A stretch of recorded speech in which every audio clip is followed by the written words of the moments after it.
Salam əziz şagirdlər. Bugünkü dərsimiz bir məchullu tənliklər və məsələlər mövzusundandır. Bu videoda test toplusundan 1-dən 56-ya qədər olan sualları sizinlə birlikdə addım-addım izah edəcəyəm. Əgər bu mövzu sənə çətin gəlirsə, heç narahat olma. Bu video məhz sənin üçündür. Məqsədim odur ki, dərsin sonunda mən bunu bacarıram deyəsən. Məchullu tənliklər və məsələlər. Birinci, A parametrinin hansı qiymətində AX bərabərdir 7 tənliyinin həlli yoxdur. Yadımıza salaq ki, AX bərabərdir B tənliyinin həlli. Əgər A sıfırdan fərqlidirsə, onda belə axtarılır. X bərabərdir B bölü A-ya. Yəni, bu zaman tənliyin bir kökü var. Əgər A sıfır B sıfırdan fərqlidirsə, onda tənliyin kökü yoxdur. Çünki tənlik olur 0 vurulsun x bərabərdir 1 b şəklində. 0-ı nəyə vursaq 0 alınır. 0-dan fərqli bir ədəd yox. Və üçüncü, əgər A da 0, B də 0 olarsa, onda tənliyimiz düşür 0 vurulsun x bərabərdir 0 şəklinə ki, burada da sonsuz sayda tənliyin kökü var. Yəni, istənilən ədədə 0-a vursaq 0 alınır. Deməli, burada x istənilən ədəddir. Bizdən isə soruşur ki, həlli yoxdur. Deməli, həllinin olmaması üçün A 0 olmalıdır. Cavab C bəndi. İkinci, A parametrinin hansı qiymətində bu tənliyin həlli yoxdur? Yəni, eyni qayda ilə, əgər A 0 olarsa, onda bu tənliyin həlli olmaz. Çünki 0 vur x bərabərdir 5 tənliyinin həlli yoxdur. 0-ı nəyə vursaq 0 alınır. Üçüncü tənliyi həll etmək üçün biz məchulları bir tərəfə, məlumları digər tərəfə köçürürük. Alırıq ki, 4x çıxılsın 3x bərabərdir -1 çıx 5. X bərabərdir -6. Bu zaman bilirik ki, bir tərəfdən digər tərəfə keçərkən toplanan öz işarəsinə əksinə dəyişir. Deməli, cavab oldu -6. Dördüncü test. Yenə də bir məchullu xətti tənliyə getiriləndə 5x üstəgəl 3x üstəgəl 4x bu bizə verir 12x-ı. 12x bərabərdir 24. Buradan da məchul vurğu tapmaq üçün 24-ü 12-yə bölürük. Cavab da elədir 2. Deməli, cavab C bəndi. Beşinci. B ədədi 72-dən 6 dəfə kiçikdir. B-ni tapın. 72-dən 6 dəfə kiçikdirsə, deməli 72-ni bölürük 6-ya. Bu da elədir 12. C bəndi. 6-cı. Dəyişənin hansı qiymətində 2y vurulsun 3y çıx 1 ifadəsinin qiyməti y vurulsun 7 plus 6y ifadəsinin qiymətindən 90 vahid böyükdür. Deməli, şərtə görə 2y vurulsun 3y çıx 1 bərabərdir. Y vurulsun 7 plus 6y üstəgəl 90. 90 vahidi böyükdür deyəndə, deməli, üzərinə 90 gəlirik. Mötərizəni açırıq. 6y kvadratı çıx 2y bərabərdir. Digər tərəfdə də mötərizəni açsaq, 7y üstəgəl 6y kvadratı üstəgəl 90. Bərabərliyin hər iki tərəfində eyni toplanan varsa onu ata bilərik. Çünki biri digərinin yanına keçərkən əks hədlər olur. Və sonra qalan hədlərdə də, qalan hissədə də məchulları bir tərəfə, məlumları bir tərəfə köçürsək, -2y çıx 7y bərabərdir 90. -9y bərabərdir 90. Buradan da y bərabərdir 90 bölünmüş -9. Onun da cavabı elədir -10. Cavab A bəndi. 7-ci test. Yenə də mötərizəni açırıq.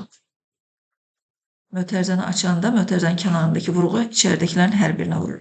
0,5x üstəgəl 0,5-i 3-ə vursaq 1,5 bərabərdir. 0,8-i 10-a vursaq 8 çıxılsın. 0,8-i x-a vururuq.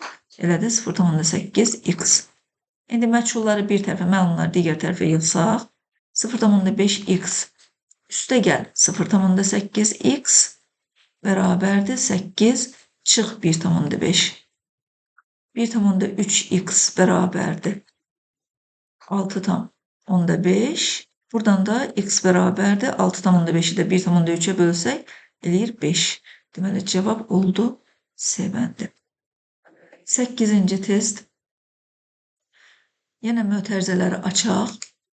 Mötərizəni açarkən alırıq -4x üstəgəl 2 üstəgəl 9x üstəgəl 3 bərabərdir -10.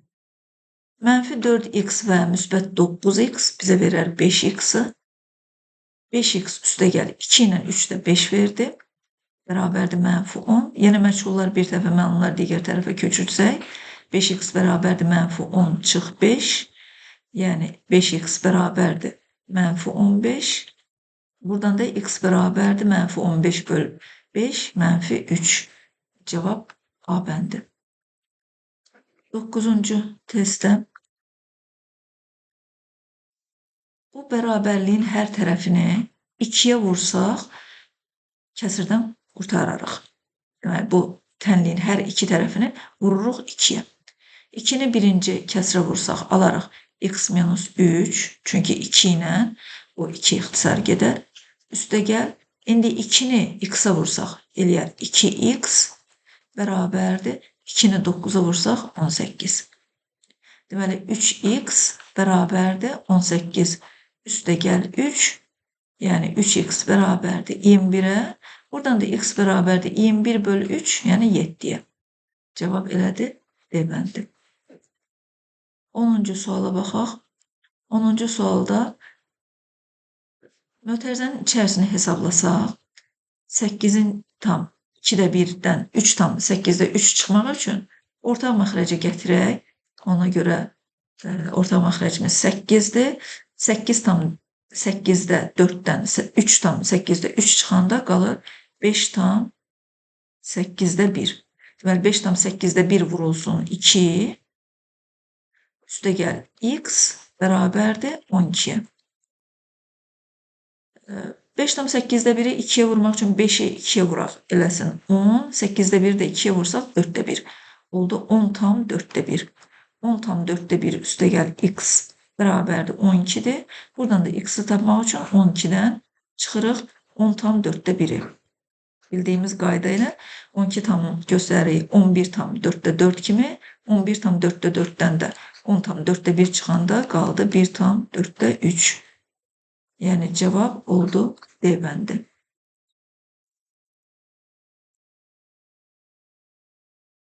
11-ci artıq kvadrat tənlidir və bu kvadrat tənliyin köklərindən birini soruşur. Burada biz cavablarından da gələ bilərik. Tənliyin kökü dəyişənin həmin tənliyi doğru ədədi bərabərliyə çevirən qiymət nə deyilir? Yəni cavabları bir-bir yerinə qoyub hansı biri onu doğru bərabərliyə çevirdisə, onu kök kimi getirə bilərik. Və yaxud da ki, bu tənliyi həll eləyə bilərik. Həll üsulları da müxtəlifdir. Biz onu Viet teoreminə görə də eləyə bilərik, qruplara ayıraraq da eləyə bilərik və yaxud diskriminantla da eləyə bilərik. Gəlin diskriminantla eləyək bunu. Deməli, x kvadratı üstəgəl x çıx 6 bərabərdir 0.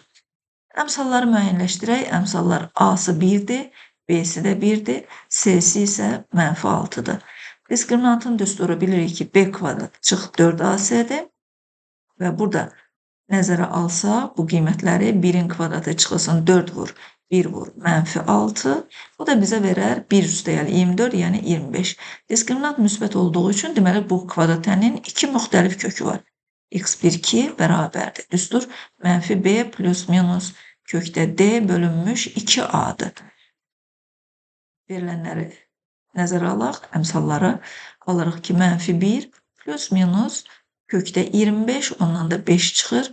Bölünmüş 2a, a da 1'dirsə aldıq 2. Deməli, onda x1 bərabərdir. -1 çıx 5 böl 2. Bu bizə verir -6 böl 2, yəni -3. x2 isə bərabərdir -1 üstəgəl 5 böl 2. Bu da bərabərdir 4 böl 2, yəni 2. Yəni bu tənliyin kökləri -3 və 2'dir. Bizə isə burada 2'ni verib, deməli cavab B bəndidir. 12'də bu tənliyi həll edin. Uşaqlar, onu qeyd eləyək ki, biz yenə deyirəm, bu tənliyi 11-ci tənliyi vuruqları ayırmaqla da eləyə bilərdik. Əgər biz vuruqları ayırmaq istəyirdiksə, onda bu -6-ya hasil, x-in əmsalı olan b-yə isə cəm kimi baxırdıq. Hansı iki ədədin hasili -6 cəmi 1-dir? Bu, müsbət 2, müsbət 3 və -2 idi. Ona görə biz bunu belə vuruqlara ayıra bilərdik ki, x plus 3, x minus 2 bərabərdir 0. Sonra hasilin 0-a bərabər olması şərtinə görə ya bu vuruq 0-dır, ya da digər vuruq 0-dır və kökləri alırdıq ki, birincidən -3, ikincidən də 2. Əlbəttə, bu daha sadə üsul idi, amma bütün hallarda biz diskriminantla həmişə vəziyyətdən çıxış yolu tapa bilirik. Bir də 13-cü testdə yenə də biz diskriminantla da həll edə bilərik, 12-ni də, 13-ü də diskriminantla da həll edə bilərik. Və yaxud da ki, belə bir qayda var ki, əgər kvadrat tənlikdə, yəni ax kvadratı üstəgəl bx üstəgəl c bərabərdə 0 tənliyində bütün əmsalların cəmi 0-a bərabərdirsə, onda alırıq ki, köklərdən biri 1-dir, digəri isə mənfi, daha doğrusu müsbət c böl a-dır. Baxın, fikir verin, 12-ci misalda bu şərt ödənilir. Bütün əmsalların cəmi, yəni 9 çıx, 2 çıx, 7 0-a bərabərdir. Deməli, onda köklərdən biri 1-dir, digəri isə c böl a-dır. Yəni, -7 bölünmüş 9-dur. Bu da cavab A bəndindədir. Eyni qayda ilə 13-də də. Fikir verin, əmsalların cəmi 7 üstəgəl 1 çıx 8 bərabərdir 0 olduğu üçün, deməli, onda köklərdən biri 1-dir, digəri isə c böl a-dır. Yəni, -8 bölünmüş 7-dir.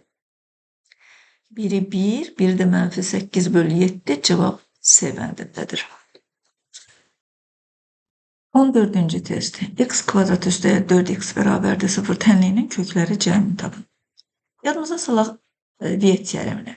Viet teoremi bilirik ki, ax kvadratı üstəgəl bx üstəgəl c bərabərdir 0 kvadrat tənliyi üçün, haradakı a 0-dan fərqlidir, belədir.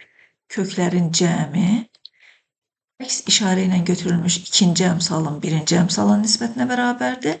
Köklərin hasili isə sərbəst həddin birinci əmsalın nisbətinə bərabərdir.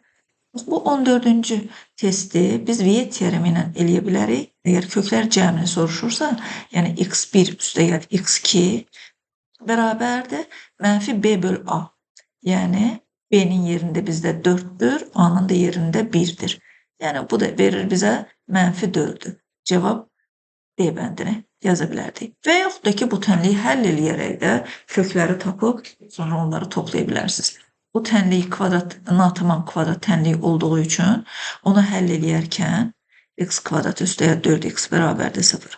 C-si 0 olan kvadrat tənlikləri həll eləyərkən x-in mötərizə xaricinə çıxarırıq və sonra hasilin 0-a bərabər olması şərtindən istifadə edirik. Təbii ki, burada daha yaxşısı elə Viet teoremi ilə gəlmək, həm də vaxta qənaətdir. Sadəcə izah üçün bunu da verdim. Keçək 15-ci. Yenə də köklər cəmini soruşur. Yenə təbii ki, biz bunu Viet teoremi ilə eləyirik. Daha tez x1 üstəyə x2 bərabərdir. -b böl a. B bizdə 0-dır.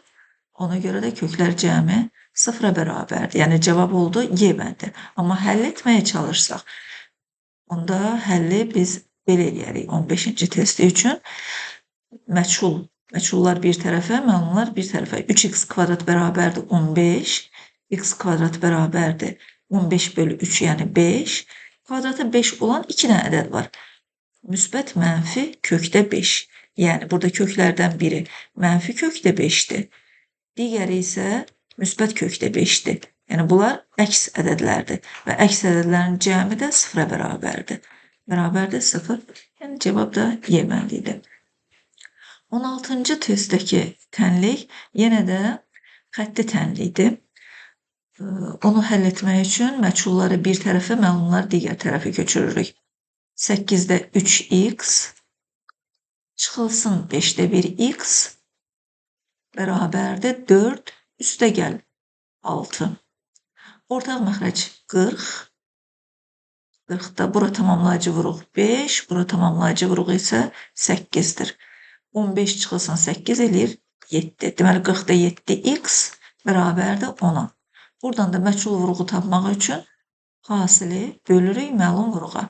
Bölürük 40-da 7-yə. 40-da 7-yə də bölmək onun tərsinə vurmaq deməkdir. Yəni 7-də 40-a vur. Bu isə bizə verir 7-də 400. Buradan da tam ayırsaq 40-ın içində 5 dəfə, 50-nin içində 7 dəfə, qaldı da qalıq 1. Deməli 57 tam 7-də 1. Cavab A bəndi. 17-ci test yenə xətti tənlidir. Yenə də məchullar bir tərəfə, məlumlar digər tərəfə köçürdürük. 17-ci testdə deməli 5-də 2x çıxılsın 2-də 1x bərabərdir 2 üstə gəl 8. Ortaq məxrəc 10-dur.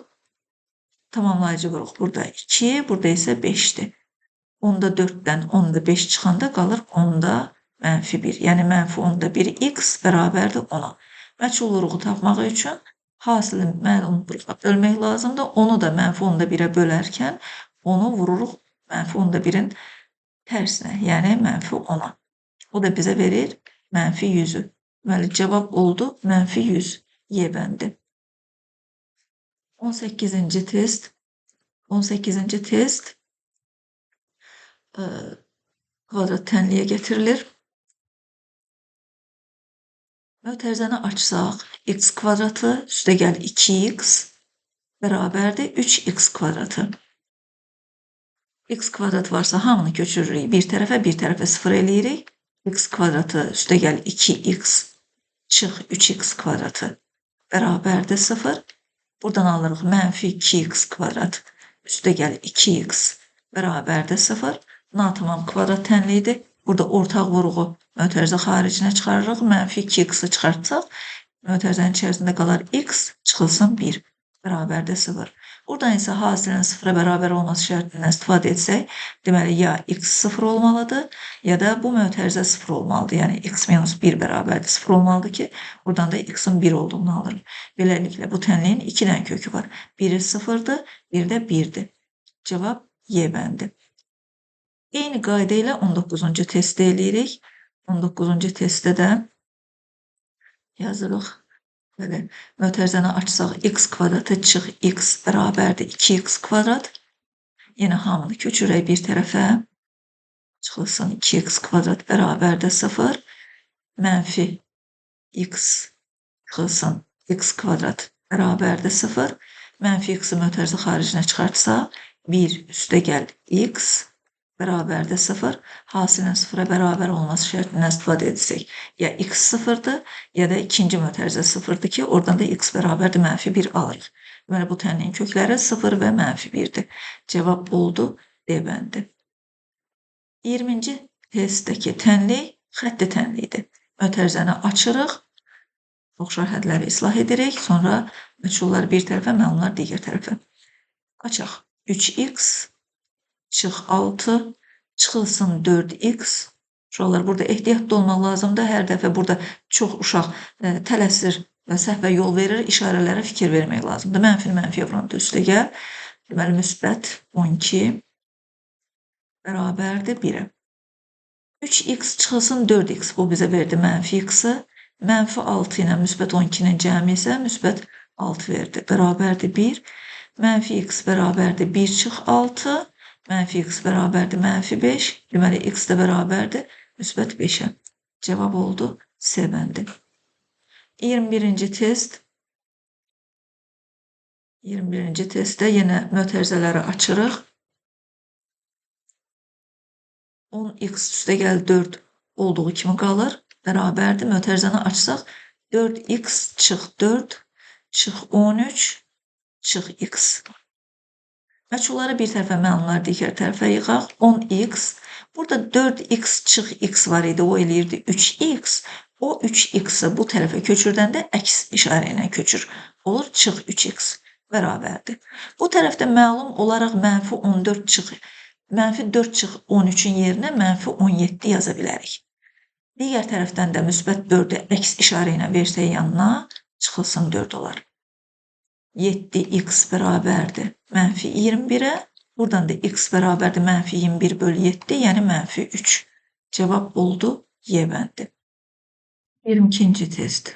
0,8 vurulsun x plus 6 bərabərdir 0,16 vurulsun x minus 4. Burada biraz diqqət eləsək, 0,8 və 0,16 hər ikisi 0,16-ya tam bölünür. Əgər bura bir dənə 0 yazsam, bunu tam aydın görə bilirsiniz. Deməli, onda mən bu tənliyin hər iki tərəfini bölürəm 0,16-ya. 0,16-ya bölsəm, alaram burada 5 vurulsun x plus 6 bərabərdir x minus 4-ə.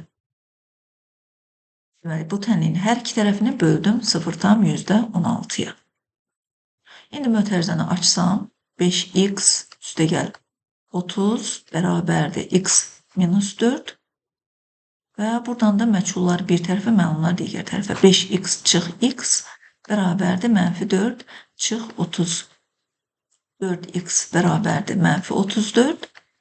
X-i də tapmaq üçün mənfi 34-ü bölürük 4-ə. Bu da bizə verir mənfi 8,5'i. Deməli, mənfi 8,5 cavab B bəndi. Eyni qayda ilə 23-cü testdə bu 0,50 kimi fikirləşsəm, bunun hər iki tərəfini 0,25'ə bölmək olar. Onda tam ədədlərə gələrəm. Hər tərəfi 0,25'ə bölsəm, burada 0,25 gedər, qalar x plus 2 bərabərdir. Burada isə 0,50-ni 0,25'ə böləndə 2 qalır. 2 vurulsun. Mötərizədə də 2x minus 1. İndi bu tərəfdə mötərizəni açıram. X plus 2 bərabərdir 4x minus 2. Məchullar bir tərəfə, məlumlar digər tərəfə. X minus 4x bərabərdir mənfi 2 çıx 2. Mənfi 3x bərabərdir mənfi 4. X də bərabərdir mənfi 4'ü də bölsək mənfi 3'ə. Müsbət 3'də 4 və yaxud da ki 1,1. Bu da oldu. Cavab B bəndi. 24-cü tənliyə baxaq. 24-cü tənlikdə yenə də kəsir görürük. Kəsirdən qurtarmaq üçün bu tənliyin hər tərəfini ortaq məxrəcə vuraq. Burada ortaq məxrəc 10'dur. Deməli, bu tənliyin hər tərəfini vururuq 10'a. 10'u 4'ə vursaq 40. Üstəgəl, bu kəsri 10'a vursaq 5 ilə 10 ixtisar gedər, qalar 2 vurulsun. Surətdə də 1 minus 3x-dır. Bərabərdir. Bərabərliyin digər tərəfində mənfidir və 10'u bu kəsrə vursaq 10 ilə 2 ixtisar gedər, qalar 5 vurulsun. Daha doğrusu mənfi 5 vurulsun. Mötərizədə də x minus 5. İndi mötərizəni açmaq lazımdır. 40 üstəgəl 2 çıxılsın 6x bərabərdir mənfi 5x üstəgəl 25. Bundan sonrasını yəqin ki bilirsiniz. Məchullar bir tərəfə, məlumlar digər tərəfə. Mənfi 6x üstəgəl 5x bərabərdir 25. Burada 40 ilə 2 bizə verir 42. 42'ni də bu tərəfə əks işarə ilə köçürdürük. Çıxılsın 42. Deməli, burada qaldı. Mənfi x bərabərdir mənfi 17. Onda x də bərabərdir müsbət 17'ye. Cavab oldu A bəndi. 25-ci test modullu tənlidir. Modul x bərabərdir 6 tənliyinin kökləri cəmi tap. Hansı ədədin modulu 6'ya bərabərdir? Modul məsafədir. Hesablama başlanğıcından olan məsafə. Mənfi 6 və 6'nın hesablama başlanğıcından olan məsafələri 6 vahiddir. Deməli, onda bu tənliyin kökləri mənfi 6 və müsbət 6'dır ki, bunların da cəmi x1 üstəyə x2 0 eləyir. Əks ədədlərin cəmi 0'dır. Deməli, cavab oldu C bəndi. Eyni qayda ilə 26-cı testdə də bu tənliyin kökləri mənfi 5 və müsbət 5'dir. Onların da cəmi yenə də 0 verər bizə. Y bəndi. 27-ci testdə bu ədədlər tənliklərdən hansının kökləridir? Əgər biz qayda biliriksə və biliriksə ki, kökləri m və n olan kökləri m və n olan kvadrat tənliyi çevrilmiş kvadrat tənliyi belə axtarılır. X kvadratı çıxılsın m üstəgəl n vurulsun x üstəgəl m vur n bərabərdir 0. Əgər bu qaydanı biliriksə, onda deyirik ki, m-in yerində 0,7-dir, n-in də yerində mənfi 0,7-dir. Onda həmin tənliyi asanlıqla deyə bilərik ki, x kvadratı çıxılsın. Bunların cəmi 0 verir. 0 vur x üstəgəl 0,7 ilə mənfi 0,7-nin də hasili verir mənfi 0,49 bərabərdir 0. Yəni x kvadratı çıx 0,49 bərabərdir 0. Cavab D bəndidir. Və yaxud da ki, yerinə də qoyub tapmaq olar. Və yaxud da ki, əgər natamam kvadrat tənliklərin kökləri haqqında məlumatımız varsa, biz artıq bilməliydik ki, o ax kvadratı üstəgəl s bərabərdir 0 şəklində olmalıdır. Harada ki, A-nın S müxtəlif işarəlidir. Yəni, cavab D bəndi. 28-ci test. 4 kökdə x bərabərdir 20. Bu tənliyin hər iki tərəfini 4-ə bölsək, alırıq kökdə x bərabərdir 5. Bunu isə həll eləmək üçün hər tərəfi kvadrata yüksəlmək lazımdır. X bərabərdir 25. Cavab B bəndi. 29-cu test. 5 kökdə y bərabərdir 15. Hər tərəfi 5-ə bölsək, alaraq kökdə y bərabərdir 3-ə. İndi isə bunu kvadrata yüksəldirik. Y bərabərdir 3-ün kvadratı, yəni 9. Cavab Y bəndi. 30-cu test. Dəyişənin hansı qiymətində 4x plus 2 bölünmüş x kvadrat plus 5 kəsrinin qiyməti 0-a bərabərdir. Biz bilirik ki, kəsrin 0 olması üçün surət 0, məxrəc isə 0-dan fərqli olmalıdır. Surət bərabərdir 0, məxrəc isə 0-dan fərqli olmalıdır. İndi surət bizdə 4x plus 2-dir. Deməli, 4x plus 2-ni bərabər eləyirik 0-a. Buradan da alırıq ki, 4x bərabərdir mənfi 2, x bərabərdir mənfi 2 bölünmüş 4. Yəni, mənfi 2-də 1 və yaxud da ki, mənfi 0,5. X-in o qiyməti mənfi 0,5-i. Məxrəci 0-dan fərqli eləyir. Deməli, ona görə cavab elə mənfi 0,5-dir. Cavab B bəndi. Eyni qayda ilə 31-ci testi də eləyirik. Deməli, yenə də kəsrin 0-a bərabər olması üçün surət 0, məxrəc 0-dan fərqli olmalıdır. Surəti 0-a bərabər eləsək, 3 çıx 9-a bərabərdir 0. Buradan alırıq ki, mənfi 9-a bərabərdir mənfi 3-ə.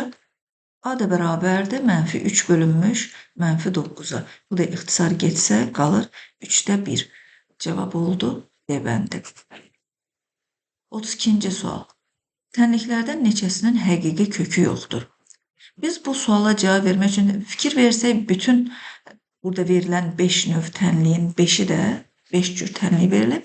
5-i də natamam kvadrat tənliyidir və hər biri ax kvadratı üstəgəl s bərabərdir 0 şəklindədir.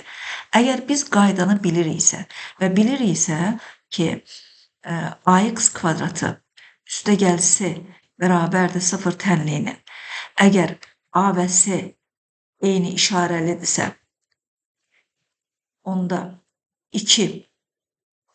kökü yoxdur. Əgər A və S müxtəlif işarəlidirsə, onda bu tənliyin 2 əks kökü var. 2 əks kök var. Əgər bunu biliriksə, onda deyirik ki, ikincinin həqiqi kökü yoxdur, sonra bir də 5-cinin həqiqi kökü yoxdur. Yox, bilmiriksə, yəni bunu qayda kimi bilmiriksə, onda biz hər bir tənliyi həll eləyərək bunun şahidi ola bilərik. Məsələn, birinci tənlikdə alırıq ki, x kvadratı bərabərdir 9, buradan da x bərabərdir müsbət mənfi 3. Bunun kökü var. İkincini həll eləmək üçün x kvadratı bərabərdir mənfi 9 yazsaq, bunun kökü olmur. Üçüncüdə x kvadrat bərabərdir 5 yazsaq, x bərabərdir müsbət mənfi kökdə 5, bunun kökü var. Dördüncüdə X kvadratı bərabərdir 7 yazsaq, buradan da x bərabərdir müsbət mənfi kökdə 7. Və 5-cidə x kvadratı bərabərdir mənfi 16 yazsaq, buradan da bunun həqiqi kökünün olmadığını görərik. Deməli, burada 2-ci və 5-cinin həqiqi kökü yoxdur. Neçəsi? İkisi. Cavab oldu Y bəndi. Eyni qayda ilə 33-cü testdə də cavab verə bilərik. Burada həqiqi kökü yoxdur. 1-cidə, 5-cidə. Digərlərinin isə 2 əks kökləri var. Yenə deyirəm, bunu qaydanın köməkliyi ilə birbaşa cavablandırmaq olar. Əgər biz bu qaydanı biliriksə, əks halda onu bir-bir həll edib tapırıq. Yenə də neçəsinin? Deməli, ikisinin. Y bəndi. 34-cü test. X minus 3 mötərizənin kvadratı üstəyə 6x bərabərdir 10 tənliyinin kökləri cəmini tapır. Gəlin burada mötərizəni açaq. X-in kvadratı çıxılsın 6x üstəgəl 9. Üstəgəl 6x bərabərdir 10. Mənfi 6x və müsbət 6x əks hədlərdə islah olunur. X kvadratı 9-u da əks işarə ilə digər tərəfə köçürsək 10 çıx 9 1. Deməli, burada alırıq ki, x bərabərdir müsbət mənfi 1-ə. Köklərin cəmi, yəni mənfi 1 üstəyəl 1 bərabərdir 0-a. Cavab oldu C bəndi. 35-ci test. Yenə də mötərizəni açaq. İkərlinin kvadratının açılması qaydasına görə birincinin kvadratı, yəni x kvadratı üstəyəl birinci ilə ikincinin hasilinin 2 misli, yəni üstəyəl 4x üstəgəl ikincinin kvadratı, yəni 2-nin kvadratı ilə də 4. Çıxılsın, burada da 4x var idi, bərabərdir 13. Yenə də müsbət 4x-lə mənfi 4x əks hədlərdə islah olunur. X kvadratı bərabərdir 13 çıx 4, 9. Buradan da x bərabərdir müsbət mənfi 3. Köklər cəmi mənfi 3-ün üstünə 3 gəlsək, 0. Bu iki tənliyi V teoreminin köməkliyi ilə də cavablandırmaq olardı. Belə də asandır. Cevap C bəndi. 36-cı test. Natamam kvadrat tənliyidir və bu tip natamam kvadrat tənliyi həll eləmək üçün ortaq vuruq çıxartırıq mötərizə xaricinə. Deməli, 4x kvadratı üstəyəl 20x bərabərdir 0 tənliyində 4x-i mötərizə xaricinə çıxartsaq, mötərizənin daxilində qalar x üstəgəl 5 bərabərdir 0. Hər bir vuruğu 0-a bərabər eləyək. Deməli, ya 4x bərabərdir 0 və ya x plus 5 bərabərdir 0. Hasilin 0-a bərabər olması şərtinə görə. Buradan alırıq ki, x bərabərdir 0-a, buradan isə x bərabərdir mənfi 5. Deməli, bu tənliyin kökləri mənfi 5 və 0-dır. Cavab A bəndi. 37-ci test. Eyni qayda ilə 3x kvadratı üstəgəl 12x bərabərdir 0. Tənliyi həll etmək üçün ortaq vuruq mötərizə xaricinə çıxarda bilərik. 3x-i çıxartsaq mötərizə xaricinə, mötərizənin daxilində qalar x üstəgəl 4 bərabərdir 0. Yenə də hasilin 0-a bərabər olması şərtinə görə ya 3x bərabərdir 0 və ya x plus 4 bərabərdir 0. Buradan alırıq ki, x bərabərdir 0-a, buradan isə x bərabərdir mənfi 4. Deməli, bu tənliyin kökləri mənfi 4 və 0-dır. Cevap Y bəndi. 38-ci test birbaşa Viet teoreminin köməkliyi ilə cavablandırılır. Viet teoremini bir daha yadımıza salaq. Deməli, Viet teoreminə görə çevrilmiş kvadrat tənlikdə, yəni x kvadratı üstəgəl px üstəgəl q bərabərdir 0 tənliyi üçün Viet teoreminə görə köklərin cəmi əks işarə ilə götürülmüş ikinci əmsal, köklərin hasili isə sərbəst həddə, yəni q-yə bərabərdir. Onda bu testdə x kvadratı çıxılsın 6x plus 8 bərabərdir 0 tənliyində köklərin hasili, yəni x1 vur x2 bərabərdir 8 alarıq. Deməli, cavab Y bəndi. 39-cu testdə 39-cu test bizdə çevrilməmiş kvadrat tənliyidir. Bu tənliyi çevirərək də həll edə bilərik. Və yaxud da ki, ümumi halda Viet teoremini bilsək, əgər biliriksə ki, ax kvadratı üstəgəl bx üstəgəl C bərabərdir 0 tənliyi üçün V teoreminə görə x1 üstəgəl x2 bərabərdir mənfi B bölü A'ya, x1 vur x2 bərabərdir C bölü A'ya. Onda bu test üçün, yəni 2x kvadratı üstəgəl 4x minus 5 bərabərdir 0 tənliyi üçün köklər cəmi mənfi B bölü A. B'nin yerində bizdə 4'dür. B'dir. Bu A'dır. C isə mənfi 5 idi. Bizə C lazım deyil. Mənfi B bölü A. Mənfi 4 bölünmüş 2, yəni mənfi 2. Cevap oldu C bəndi. 40-cı test yenə eyni qayda ilə V teoreminin ümumi halda. Deyirik ki 2x kvadratı üstəgəl 3x minus 7 bərabərdir 0 tənliyi üçün köklər hasili, yəni x1 vur x2 bərabərdir C bölü A'ya. C'nin yerində bizdə mənfi 7'dir. A'nın da yerində 2'dir. Deməli, mənfi 7 bölü 2, bu isə bizə mənfi 3,5 verir. Cevap A bəndi. 41-ci test. 41-ci testdə natamam kvadrat tənliyidir. C'si 0'a bərabərdir. Bu tip natamam kvadrat tənlikləri həll eləmək üçün bilirik ki, ortaq vuruq mötərizə xaricinə çıxmalıdır. X-i mötərizə xaricinə versək, mötərizə daxilində x minus 0,2 qalır. Bərabərdir 0 yazaq. Hasilin 0'a bərabər olması şərtinə görə x bərabərdir 0 və ya x minus 0,2 bərabərdir 0. Buradan da x bərabərdir 0,2 alırıq. Beləliklə bu tənliyin 2 kökü var. Biri 0'dır, biri də 0,2'dir. Cevap B bəndi. İkinci test. X vurulsun x minus 5 bərabərdir mənfi 4. Tənliyinin kökləri cəmini tapın. Həmin tənliyi mötərizəni açaq və V teoreminin köməyi ilə bu suala cavab verək. Deməli, x kvadratı çıxılsın 5x, mənfi 4'ü də əks işarə ilə köçürsək bu tərəfə, üstəgəl 4 bərabərdir 0. V teoreminə görə bu tənliyin kökləri cəmi bərabərdir mənfi B bölü A'ya. B'nin yerində bizdə mənfi 5'dir, A da 1'dir. Yəni bərabərdir müsbət 5'e. Cevap B bəndi. 43-cü. X vurulsun x minus 4 bərabərdir mənfi 3. Köklər cəmini soruşur. Yenə də mötərizəni açaq. X kvadratı çıxılsın 4x. Mənfi 3'ü əks işarə ilə bu tərəfə versək, üstəgəl 3 bərabərdir 0. Yenə də V teoreminə görə alırıq ki, x1 üstəgəl x2 bərabərdir müsbət 4'ə. Cevap Y bəndi. 44-cü testdə M parametrinin hansı qiymətində mx üstəgəl 24 bərabərdir 0 tənliyinin həlli yoxdur.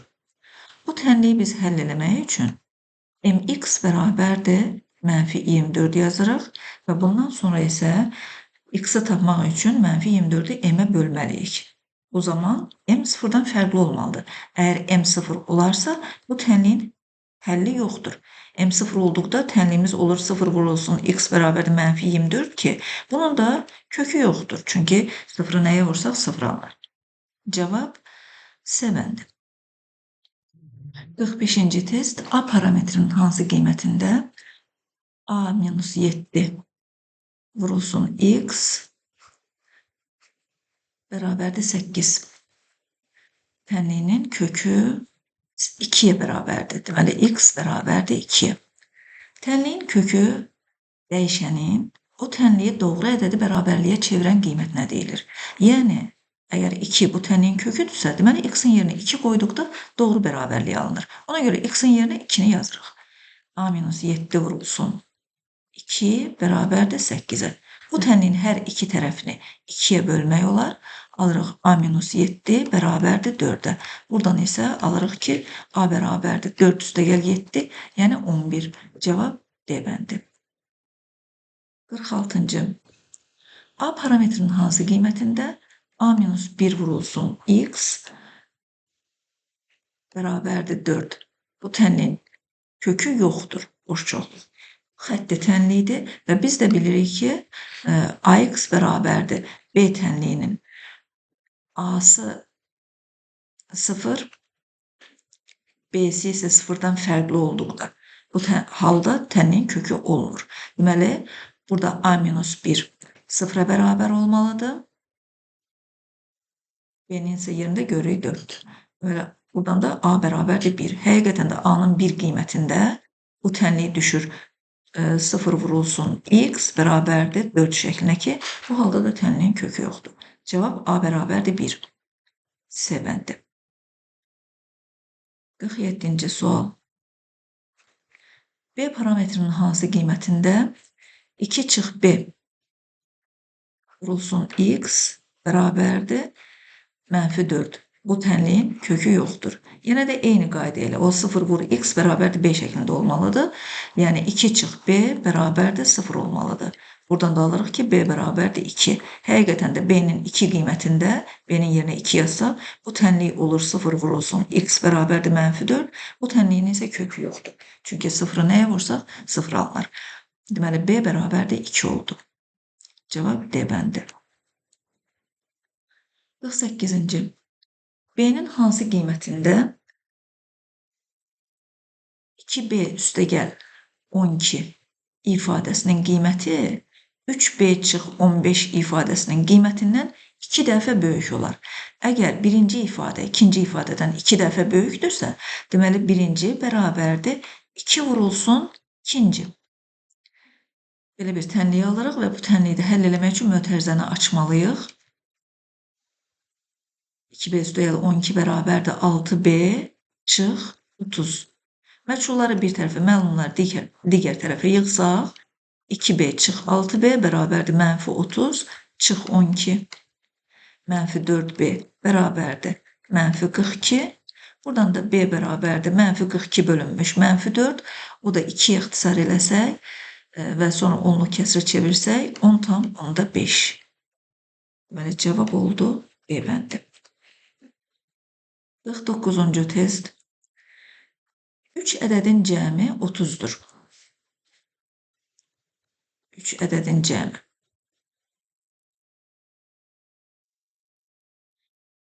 İkinci ədəd birincidən 4 dəfə böyükdür. Gəlin ikinci ədədə, birinci ədədə x deyək. Onda ikinci ədəd bundan 4 dəfə böyük, yəni 4x olar. Üçüncüdən isə 6 vahid böyükdür. Hansı ədəd? İkinci ədəd. İkinci ədəd üçüncüdən 6 vahid böyükdür. Əgər bu birinci, bu ikinci, üçüncü ədəd desək, ikinci ədəd üçüncüdən 6 vahid böyükdürsə, deməli üçüncü də ikincidən 6 vahid kiçikdir. Bu olur 4x minus 6. Və bunların cəmi 30 olduğu üçün belə bir tənlik aldıq. Burada da x üstəgəl 4x üstəgəl 4x verər bizə 9x. -6'nı əks işarə ilə digər tərəfə köçürsək 30 üstəgəl 6, 36. Buradan x bərabərdir 4 alırıq. Deməli, birinci ədəd oldu 4. İkinci ədəd 4 vur 4, yəni 16. Üçüncü ədəd isə olur 4 vur 4 çıx 6, yəni 10. Həqiqətən də bunların cəmi 30 verir. Və bizdən bu ədədlərin hasilini soruşur. 4 vur 16 vur 10 eləyir 640. Cavab oldu bəndi. 50-ci test. X kvadratı çıx 5 bərabərdir 4 tənliyinin kiçik kökünü tapın. Bu tənliyi həll eləmək üçün yenə də məchulları bir tərəfə, məlumları digər tərəfə köçürsək, x kvadratı bərabərdir 9. Kvadratı 9 olan 2 ədəd var. Müsbət -3. Deməli, bizdən kiçik kökünü soruşur. Ona görə cavab -3'ü getiririk. Cavab A bəndi. 51-ci test. X kvadratı minus 3 bərabərdir 1 tənliyinin kiçik kökünü soruşur. Eyni qayda ilə x kvadratı bərabərdir 1 üstəgəl 3, yəni 4. X də bərabərdir müsbət -2. Bizdən kiçik kökünü soruşur. Ona görə cavab -2'ni getiririk. Cavab A bəndi. 52-ci test. 52'də 3x minus 8 bərabərdir 3x plus 2 tənliyinin neçə kökü var? Məchulları bir tərəfə, məlumları digər tərəfə yığsaq, alırıq 3x çıx 3x bərabərdir 2 üstəgəl 8. 3x-dan 3x çıxsaq 0 vur x alınır. 2'nin də üstünə gəlsək 8'e eləyər 10. Deməli, Bu tənliyin kökü yoxdur, çünki sıfırı nəyə vursaq sıfır alınır. Tənliyin kökü yoxdur, ona görə C bəndi. 53-cü test. 53-də köklərin kvadratları cəmini istəyir. Yenə də bizə kvadrat tənliyi verib. X kvadrat üstəgəl 3x çıx 1 bərabərdir 0. Köklərin kvadrat tənliyinin iki müxtəlif kökü ola bilər və bizdən də bunların kvadratları cəmini soruşur. X1-in kvadratı üstəgəl X2-nin kvadratı tapmalıyıq. Əgər kvadrat tənlikdə köklərdən danışırsa, onda Viet teoremini yazmalıyıq. Viet teoreminə görə deyirik ki, X1 üstəgəl X2 bərabərdir mənfi 3-ə, X1 vur X2 isə bərabərdir mənfi 1-ə. Əgər köməkçi müxtəsər vurma yeniliyini biliriksə, köməkçi düsturu biliriksə, yəni A kvadratı üstəgəl B kvadratı bərabərdir. A üstəgəl B mötərizənin kvadratı çıxılsın 2AB düsturunu biliriksə, onu bu misalın həllinə tətbiq eləsək, onda alarıq ki, X1 kvadratı üstəgəl X2 kvadratı bərabərdir. X1 üstəgəl X2 mötərizənin kvadratı çıxılsın 2x1 x2. 2x1 x2. Yəni birbaşa cavabı tapa bilərik. Buradan da alardıq ki, bərabərdir. X1 üstəgəl x2-nin dediyi mənfi 3-dür. Mənfi 3-ün kvadratı çıxılsın 2 vurulsun. X1 x2 də mənfi 1-dir. Yerinə qoyuruq və hesablayırıq. 9 üstəgəl 2 elə də 11. Cavab 11 Y bəndidir.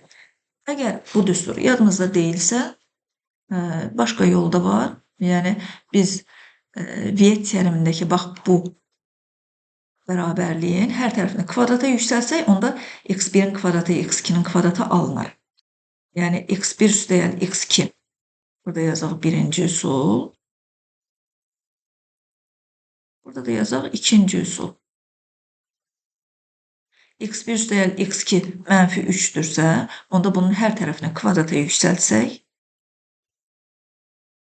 və müxtəsər vurma eyniliyini tətbiq eləyərək mötərizəni açaq. X1-in kvadratı üstəgəl 2x1 x2 üstəgəl x2-nin kvadratı. Mənfi 3-ün kvadratı 9 eləyir. Viet teoreminə görə dedik ki, x1 vurulsun x2 mənfi 1-dir. Burada da bu x1 vur x2-nin yerinə mənfi 1-i yazsaq, alırıq x1-in kvadratı üstəgəl 2 vur mənfi 1 üstəgəl x2-nin kvadratı bərabərdir 9-a. Məchulları bir tərəfə, məlumları digər tərəfə yığsaq, x1-in kvadratı üstəgəl x2-nin kvadratı bərabərdir 9. Bu mənfi 2 isə əks işarə ilə digər tərəfə keçsə, üstəgəl 2, bu da eləyir 11. Yəni cavab 11 Y bəndini aldıq. 54-cü test. Yəni eyni qayda ilə hansı üsul sizə rahat gəlirsə, həmin üsulla da eləyə bilərik. Mən birinci üsulla yazacağım. 54-cü testdə 3x kvadratı üstəgəl x çıx 1 bərabərdə 0 köklərin kvadratları cəmini istəyir. X1-in kvadratı üstəgəl x2-nin kvadratı bərabərdə suala. Yenə də Viet teoremini yazsaq, x1 üstəgəl x2 bərabərdir mənfi b bölü a-ya, b-nin yerində 1-dir, a-nın yerində 3-dür. x1 vur x2 isə bərabərdir c bölü a-ya, yəni mənfi 1 bölünmüş 3-ə. Və köməkçi düstura görə x1-in kvadratı üstəgəl x2-nin kvadratı bərabərdir, bu Viet teoremi idi, mötərizənin x1 üstəgəl x2 mötərizənin kvadratı çıxılsın 2x1 x2. O da bərabərdir. x1 üstəgəl x2-ni Viet'e görə dedik mənfi 3-də 1-dir. Mənfi 3-də 1-in kvadratı çıxılsın 2 vur. x1 vur x2 də elə mənfi 3-də 1-dir. Mənfi 3-də 1. Hesablamanı aparaq. 9-da 1 üstəgəl 3-də 2. 3-də 2 elə 9-da 6 deməkdir. Onda cavab oldu 9-da 7. 54-cü testdə cavab oldu Y bəndi. 55-ə baxaq.